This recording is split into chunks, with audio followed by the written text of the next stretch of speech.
नमस्कार दर्शकवृन्द, दिनभरका देश विदेशका प्रमुख खबरहरू समेटिएको नेपाल टाइम्सको टप 50 बुलेटिनमा स्वागत छ। सहकर्मी जिना कार्कीसँगै म रश्मिता उदास। सुरु गरौं आजका प्रमुख खबरहरू। राप्ती, तिनाउ, बबई, कालीगण्डकी, कर्णाली, महाकाली, भेरी र सहायक नदी जलाधर क्षेत्रमा बाढीको उच्च जोखिम। पश्चिम राप्ती नदीले खतराको तह पार गर्यो। कोशी र सहायक नदीमा पानीको बहाव सामान्य।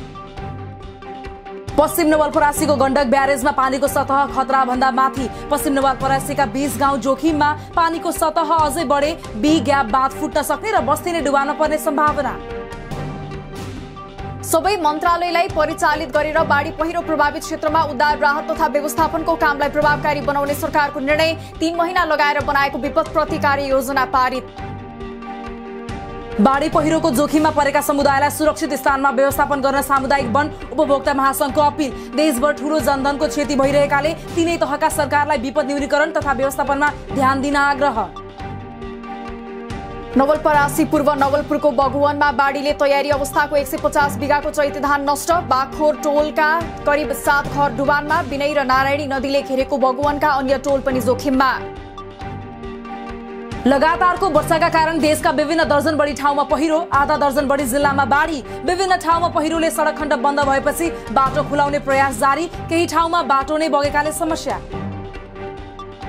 मनसुनको सुरुमै आएको बाढी पहिरोले मनाङका 100औं घर डुबानमा। बस्ती नै डुबानमा पर्दा मनाङका धेरै गाउँ सम्पर्क विच्छेद। तालगाउँमा 30 घर, चामेमा 48, धारापानीमा 15 घर डुबानमा। लमजुङको दोर्दी खोलामा आएको बाढीले हिले बजारका 15 घर बगायो। गुल्मीका दर्जन बढी ठाउँमा बाढी पहिरो जाँदा आधा दर्जन घर विस्थापित। केही घर जोखिममा। सडक, विद्युत लगायतको सेवा अवरुद्ध। 3 दिनदेखि निरन्तर परेको अविरल वर्षाका कारण बागलुङको विभिन्न स्थानमा 49 घर पहिरोको जोखिममा। दर्जन बढी परिवार विस्थापित। बस्ती जोखिममा परेका पीडित परिवारलाई सुरक्षित स्थानमा स्थानान्तरण। सिन्धुपाल्चोकमा आएको बाढी र पहिरोमा परि हालसम्म 9 जना बेपत्ता। 1 को शव फेला, 4 दर्जनको उद्धार। हेलम्बु र मेलम्चीमा 4 वटा पुल बगे। सडकहरू पनि भत्किएकाले यातायात सम्पर्क विच्छेद। बाढीले सिन्धुपाल्चोकको मेलम्ची बजारमा होटलको छतमा फसेका 9 जनालाई नेपाली सेनाद्वारा हेलिकप्टर मार्फत उद्धार। थप फसेकाहरूको उद्धारका लागि सेना परिचालन। मेलम्ची खानेपानी आयोजनाको सुरुङ बन्द गरिएकाले बाढीको क्षतिबाट मेलम्ची सुरुङ जोगियो। हेडबक्सबाट सुरुङमा आउने सबै पानी ठप्पा पारिएकाले क्षति टरेको आयोजनाको भनाई। हेलम्बुको चोकपु भन्दा 500 मिटर माथि पहिरो गएको र त्यसले खोला थुनिएका कारण मेलम्चीमा बाढी आएको हेलिकप्टरबाट निरीक्षण गरेका स्वास्थ्य मन्त्री शेरबहादुर तामाङको भनाई। नदी किनाराको तटीय क्षेत्रमा अझै जोखिम नहटेको उल्लेख। प्युठानको छापे खोलामा आएको बाढीले बगाउँदा 1 व्यक्ति बेपत्ता। रोल्पामा अविरल वर्षाका कारण 4 वटा घर भत्किए। ठाउँ ठाउँमा झरेको पहिरोले दाङसँग सिमाना जोडिएका जिल्लाहरूको आवत जावत ठप्प। कालीगण्डकीमा पानीको बहाव बढेपछि स्याङ्जाको गलियाङ नगरपालिकाको सेती वेणी बजार जलमग्न। डुबानबाट 8 घरमा पूर्ण क्षति। सुरक्षित स्थानमा ल्याइएकाहरूलाई पालमा राखियो। अविरल वर्षाले आएको बाढी पहिरोबाट पर्वतका विभिन्न बस्तीका घरमा क्षति पुर्याएको र जोखिममा रहेका झण्डै 50 घर परिवार विस्थापित। बाढीले अधिकांश सडक अवरुद्ध बन्दा खेतीयोग्य जमिनहरू समेत पहिरोले पुरिए। 3 दिनदेखिको अविरल वर्षाका कारण खसेको पहिरोले लुम्बिनी प्रदेशका दर्जन बढी सडकहरू अवरुद्ध। निरन्तर वर्षा जारी रहेकाले वैकल्पिक सडक बनाउन नसकिएकाले अझै राजमार्ग खुल्न सकेन। मादी गाउँपालिका मादी खोलामा निर्माण सम्पन्न हुने चरणमा रहेको 44 मेगावाटको सुपर मादी हाइड्रोमा बाढीले ठूलो क्षति। क्रसर, एक्सकाभेटर, व्हील लोडर र ट्रिपरहरू, क्रेन लगायतका सबै सामान बाढीले बगायो। पछिल्लो 24 घण्टामा देशभर 13,000 बढीमा गरिएको परीक्षणमा 2,828 जनामा कोरोना पुष्टि। आजै 3,082 जना डिस्चार्ज। गएको 24 घण्टा र यसअघि प्राप्त भएको विवरण सहित थप 52 जनाको कोरोना संक्रमणबाट मृत्यु। हालसम्म 8,558 जनाको मृत्यु।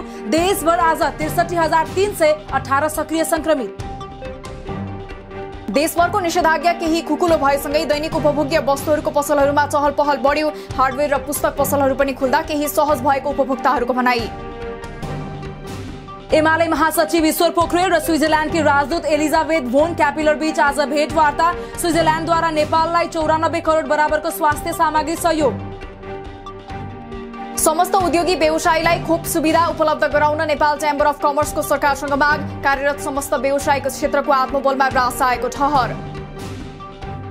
सरकारको खोप कूटनीति विफल भएको र विफल हुनुको कारण नेपालले विश्वसनीयता गुमाएको पूर्व राजदूत विजयकान्त कर्णको टिप्पणी, भारतलाई गाली गरेको, अमेरिकासँग एमसीसी बारे 5 वर्षदेखि जोरी खोजिरहेको र विभिन्न कारणले बेलायतको विश्वास पनि गुमाएको तर्क। मनाङ र सिन्धुपाल्चोकमा बाढी पहिरोमा परेकाहरूलाई उद्धार गर्न कांग्रेस सभापति शेरबहादुर देउवाको माग, नेता तथा कार्यकर्तालाई बाढी पहिरोमा परेका जनताको उद्धारका लागि जुट्न पनि निर्देशन। सरकारसँग तत्काल राहत र उद्धारको प्रयास गर्न माओवादी अध्यक्ष प्रचण्डको आग्रह, अर्थमन्त्री विष्णु पौडेललाई फोन मार्फत राहत र उद्धारका लागि तत्काल बजेट निकास गर्न पनि आग्रह।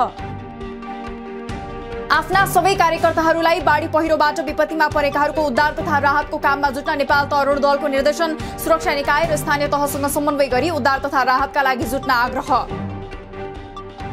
जसपा अध्यक्ष महन्त ठाकुरद्वारा आफ्ना पक्षका 16 कार्यकारिणी सदस्यहरू राखेर समिति हेरफेर। जसपाको 51 सदस्यीय कार्यकारिणी समितिमा आफ्नो पक्षमा 30 भन्दा बढी कार्यकारिणी सदस्य रहेको यादव पक्षको दावी। जसपाको विवादबारे निष्पक्ष निर्णय नदिएको आरोप खेपेको निर्वाचन आयोगले एमालेको निवेदन नहेर्ने संकेत। 3 महिना अगाडि एमालेको पत्र आयोगमा पुगे पनि आवेदन नपुगेको पदाधिकारीहरूको भनाई। थप उपचारका लागि भारतको नयाँ दिल्ली जानु अघि पार्टीलाई एकताबद्ध बनाउन महासचिव ईश्वर पोखरेललाई एमाले नेता झलनाथ खनालको आग्रह। उच्च तहका नेता बीचमा पनि अनौपचारिक संवाद भइरहे पनि निकास निस्किन बाँकी। हेटौडा भरतपुर मेघौली मेट्रो रेल सञ्चालन गर्ने बागमती प्रदेश सरकारको घोषणा, रेल सञ्चालनका लागि सम्भाव्यता अध्ययन गर्न आवश्यक बजेट विनियोजन।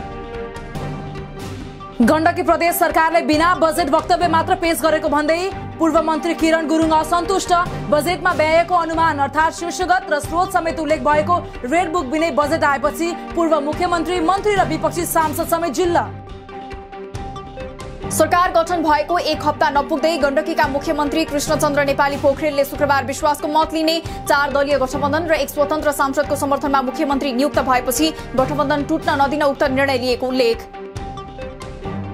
प्रदेश 2 सरकारले ल्याएको बजेटले उद्योग व्यवसाय क्षेत्रका मागलाई सम्बोधन गर्न नसकेको वीरगञ्जका उद्योगी व्यवसायीहरूको गुनासो। 1000 बिघा जमिनको व्यवस्था गरिदिन माग गरे पनि नसमेटिएको गुनासो। असारपछि कामबाट निकाल्न लागेको भन्दै भूकम्पले भत्किएका विद्यालय पुनर्निर्माणमा खटिएका इन्जिनियर र सब इन्जिनियरहरू काम रोकेर आन्दोलनमा उत्रिए। कामबाट हटाइएकालाई दरबन्दीमा राख्नुपर्ने माग। बीपी प्रतिष्ठानका उपकुलपति डाक्टर ज्ञानेन्द्र गिरी प्राध्यापक भएकै कुरामा आशंका। गिरीले कहिले कुन विश्वविद्यालयबाट प्राध्यापक बने त्यसको प्रमाण देखाएर सबैलाई गलत साबित गरिदिन प्रतिष्ठानका आन्दोलनरत पक्षको सुझाव। नेपाल भारत सीमा क्षेत्रको संयुक्त सर्वे नहुँदा सीमा क्षेत्रका जनताका सुविधाका लागि छनौट भएको पूर्वाधारको योजना निर्माणमा समस्या। पिलरले प्रष्ट सीमा छुट्याए पनि संयुक्त टोलीको सर्वेपछि मात्रै काम गर्नुपर्ने भारतको अडान कायमै। विषाक्त घरेलु मदिरा सेवनबाट सर्लाहीको ब्रह्मपुरी पडरियामा 3 भारतीय नागरिक सहित 8 जनाको मृत्यु। मदिरा सेवन गरेर बिरामी परेका थप 3 जना स्थानीय उपचारपछि फर्किए। मकवानपुरबाट कन्टेनरमा लुकाएर लैजाँदै गरेको 96.5 किलो गाँजा सहित 5 जना पक्राउ। वीरगञ्जबाट 65 किलोग्राम लागु औषध गाँजा सहित 1 जना ट्रक चालक पक्राउ। वैदेशिक रोजगार व्यवसायी अभिमुखीकरण र सिपमूलक तालिम प्रदायक संस्थालाई नवीकरणका लागि आवश्यक कागजात सहित उपस्थित हुन वैदेशिक रोजगार विभागको अनुरोध। महामारीले तोकिएको संख्यामा कामदार पठाउन नसकेको व्यवसायीहरूको भनाई। वैदेशिक रोजगारीका लागि गएको वैशाख महिनामा मात्रै 24,000 भन्दा बढीले लिए श्रम स्वीकृति लिने मध्ये सबैभन्दा धेरै 11,627 अध्यक्ष श्रमिक। संचार मन्त्री न्यानकला थापाद्वारा विज्ञापन बोर्डको कार्यालय अनुगमन। सरकारी विज्ञापनमा एकद्वार प्रणाली लागू हुनु भनेको सम्पूर्ण काम बोर्डले मात्रै गर्ने भन्ने नरहेको स्पष्टोक्ति। असार 25 गतेसम्म कर तिर्न आग्रह गर्दै सरकारद्वारा सूचना जारी। 77 साल चैत र वैशाखको मासिक तथा चैत वैशाखको द्विमासिक अवधिको मूल्य अभिवृद्धि कर विवरण र कर दाखिला 25 गतेसम्म गरिसक्नुपर्ने। धितोपत्र बोर्डको प्रतिवेदन सार्वजनिक भएपछि मंगलबार 3000 माथि पुगेर नयाँ रेकर्ड कायम भएको नेप्से परिसूचक। बुधबार भने 52.41 अङ्कले घटेर 2969.69 अङ्कमा झरेर बन्द। 15 अर्ब 48 करोड बढीको कारोबार। नेपालले सन् 2023 मा चीनमा हुने एशिया कप फुटबल प्रतियोगितामा छनौटका लागि प्लेअफ खेल्न नपर्ने। नेपालले अब एशिया कप छनौटको तेस्रो चरणको खेल खेल्ने।